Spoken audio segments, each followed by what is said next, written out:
기도드리겠습니다. 시편 133편 1절부터 3절에는 다음같이 적되었습니다. 보라, 형제들과 연합하여 동거함이 어찌 그리 선하고 아름다운고, 머리에 있는 보배로운 기쁨을 수염 곧 아론이 수염에 흘려서 그 어깨까지 내린 같고, 헐머니 이슬이 시온이 산들에 내린 같도다. 거기서 여호와께서 복을 명하였나니 영생이로다. 우리가 모이기를 힘쓰는 이런 자들 다 되자고, 저는 오늘 하나님을 믿는 자들의 연합이라는 제목을 들고 나왔습니다. 기도드리겠습니다.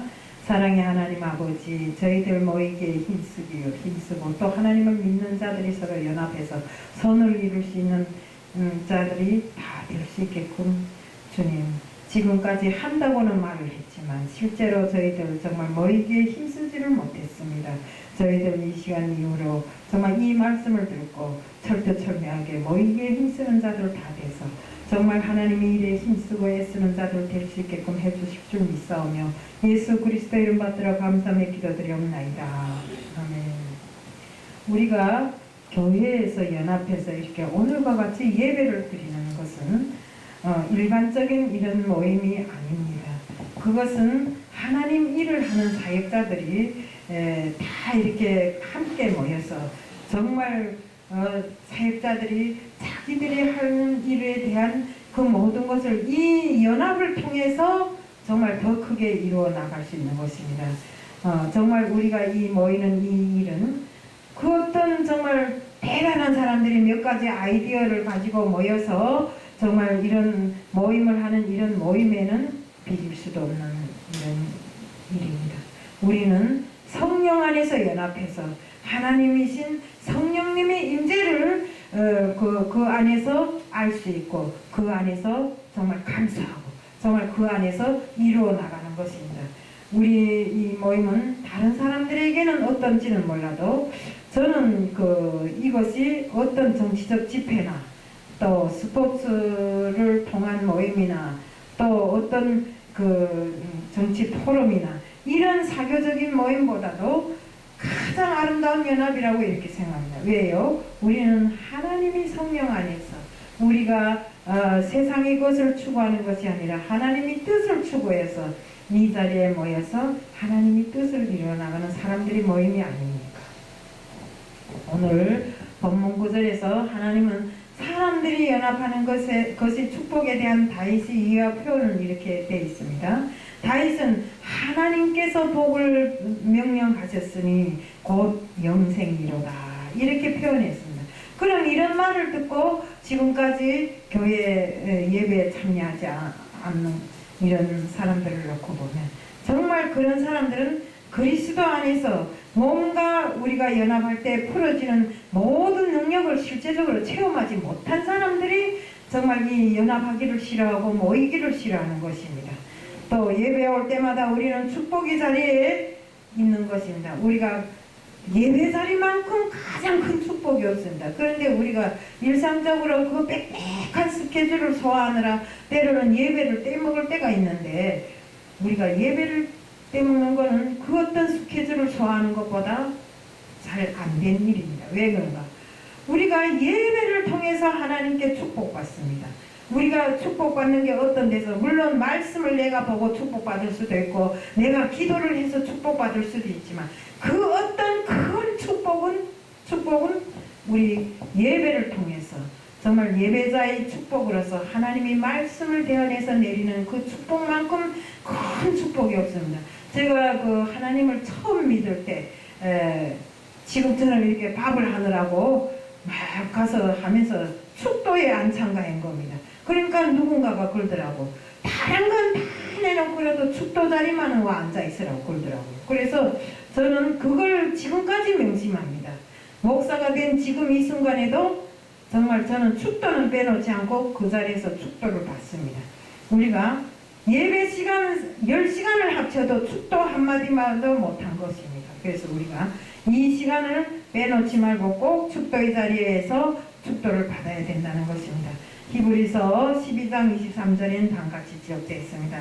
하늘에 기록한 장자들이 총회와 교회와 만민의 심판자이신 하나님과 및 온전케 된 의인의 영들과 우리가 지금 그 사람들이 이렇게 세상을 놓고 보면 뭐 유엔 총회가 크다 뭐가 크다 이렇게 하는데 높은 사람이 와서 그 이름을 걸어놓고 막 100만 명이 모여서 하는 이 행사가 크다고 하지만 사실 우리 여기 모인 5명의 행사가 더 큰 것입니다. 왜? 이 자리에 우리 예수님이 임재해 계시고 정말 예수님께서 이 자리를 운영하고 계시잖아요.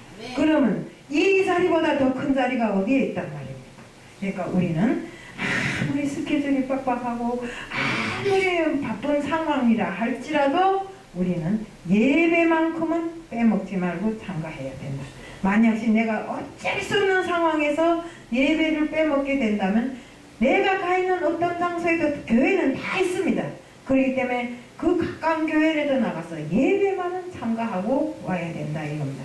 실제 이제도 말했지만 그 축도에 참가해서 축도를 받는 것으로서 정말 하나님의 은혜를 받을 수 있는 이 자리를 뺏기지를 말아야 되는 것입니다. 우리가 지금 보면 수요일날 있고 주일날 있고 수요일날 있고 금요일날 있는데 솔직한 말로 우리가 수요하고 금요일 예배는 생각도 안 해요.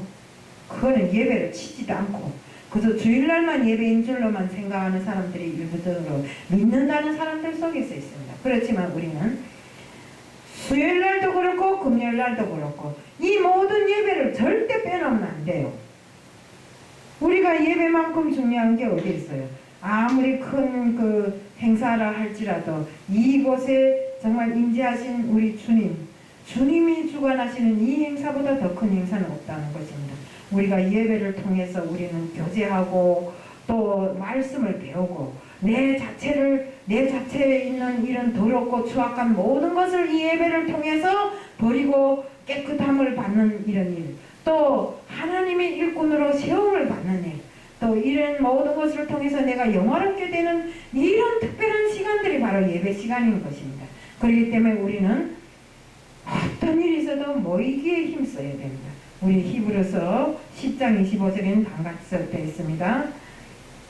모이기를 패하는 어떤 사람들이 습관과 같이 하지 말고 오직 권하여 그날의 가까움을 볼수록 더욱 그리하자.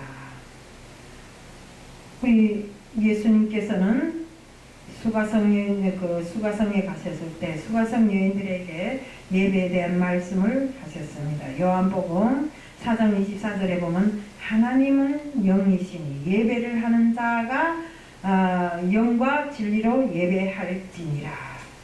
이게 성경에 보면 이 예배에 대한 말씀이 엄청 많아요. 어떻게 다 여기다 나와서 말할 수도 없고 다 쓸 수도 없을 만큼 예배에 대한 말씀이 너무나도 많다 이겁니다. 왜? 바로 생명의 원천이 여기서 시작되고 생명의 원천이 여기에 있기 때문입니다. 왜? 우리 주님이 우리와 함께 하시고 우리가 말씀을 통해서 이 예배 자리를 통해서 우리의 영이 더욱 건전하게 성숙하기 때문입니다. 그래서 우리는 예배를 등한시하면 안 된다는 것입니다. 사도행전 2장 46절엔 또 다음같이 적되어 있습니다. 날마다 마음을 같이 성전에 모이기를 힘쓰고 집에서 떡을 떼며 기쁨과 순전한 마음으로 음식을 먹고 우리가 날마다 우리가 모이기에 힘써야 됩니다. 여기도 모이기에 힘쓰라. 모이지 않으면 안 돼요. 왜? 모여서 듣고 보고 또 행하고 이렇게 하다 보면 우리 믿음이 날로 장성한다 이겁니다. 우리가 맨날 모이지도 않고 니는 니대로 내는 내대로 믿음 생활을 합니다 하지만 내 혼자서 믿음 생활이 되냐고요. 절대로 안 됩니다. 우리가 가까이 계속 모여서 이렇게 믿음 생활이 전반을 우리가 듣고 보고 행하고 이럴 때 내 믿음이 커진다 이겁니다. 근데 우리 보면 모이기를 힘쓰라 하니까 모입니다. 모여서는 뭐 하는가? 내 자랑하고 네 자랑하고 또 남이 흉보고 내 남편 흉보고 내 아들 흉보고 누구는 어떻고 저떻고 이런 시간이 많더라 이거. 우리는 모여서 이런 시간으로 허비할 때가 아닙니다. 우리는 모이면 정말 모이기에 힘써서 모이면 우리의 입에서는 항상 하나님 이름을 떠나면 안 되고 정말 안지나서나 하나님 생각에 우리는 정말 꿈을 꿔도 하나님 꿈 정말 일을 해도 하나님 일 이 모든 것이 우리가 해야 할 일이고 더 더군다나 이 모든 것은 예배 자리를 통해서 많이 이루어지는 것입니다. 오늘 최옥화 선교사님 처음 오셨지만 저는 최옥화 선교사님 보니까 너무 반가워요. 정말 다른 것보다도 어디 뭐 목사님들 한 2명, 3명 오신 것보다도 더 반가워요. 또 아까 제가 우리 유진과 회장님이 성도님이 대전 갔대요. 그래. 예배를 안 참가하고 대전 가면 되나요? 했더니 잘못했습니다. 다음부터는 꼭 참가하겠습니다. 이러더라고요. 그래서 이분은 비록 믿음이 없지만 그래도 이 예배 자리를 통해서 하루하루 믿음을 쌓아가는 게 너무 감사해요. 이 자리에 목사님들 100명 와도 우리 성도 1명 오기만도 못합니다. 솔직한 말입니다. 그러니까 오늘 우리 최옥화 선교사님이 물론 이전에도 여기 오신 분이지만 이렇게 주일날 선뜻 나서서 여기 와 참가하니까 너무나 좋다 이겁니다. 그래서 앞으로도 우리와 함께 동행하며 같이 하나님을 경외하고 하나님 앞에 정말 찬양하고 하나님 앞에 시를 긋고 정말 이렇게 경배하는 일을 같이 해줬으면 너무나 좋겠습니다. 우리가 이 예배를 통해서 정말 내 양심의 악을 깨닫고 그것을 돌이키기 위해서 정말 맨날 모이기를 힘써야 되고 또 정말 우리가 매일마다 기도하는데 힘써야 됩니다. 우리의 기도가 그저 한다더라고 하는 허공을 치는 이런 기도가 아니라 정말 날마다 정말 하나님께 드리는 진정한 기도가 되어서 하나님이 열람하시고 또 그것에 대한 응답을 주시고 이것이 바로 우리가 이런 자리를 통해서 이루어질 수 있다 이겁니다. 그래서 하나님께서는 언제나 같이 너희가 두세 사람 모인 장소에는 내가 함께 하고 있으니 모이기에 힘쓰라고 이렇게 했습니다. 그러니 하나님께서 이렇게 하나님이 공동체인 교회에 모여서 너희들 정말 모이기에 힘써서 이렇게 너희들의 삶을 개선해 나가라고 하는데 우리가 그것을 하지 않는다면 하나님의 말씀을 아무리 많이 알고 있어도 필요 없어요. 반드시 우리는 모이기를 힘써서 정말 이 모임 장소를 통해서 정말 말씀이 이루어지고 또 말씀이 뜻을 깨닫고 또 이 모임 장소를 통해서 내가 한 단계 더 정말 올라가는 믿음으로 올라가는 이런 장소가 되게 하자는 것. 그래서 이 많은 사람들이 연합해서 정말 하나님의 뜻을 이루어 나가는 이런 장소가 되기를 바라면서 오늘 말씀 마칩니다.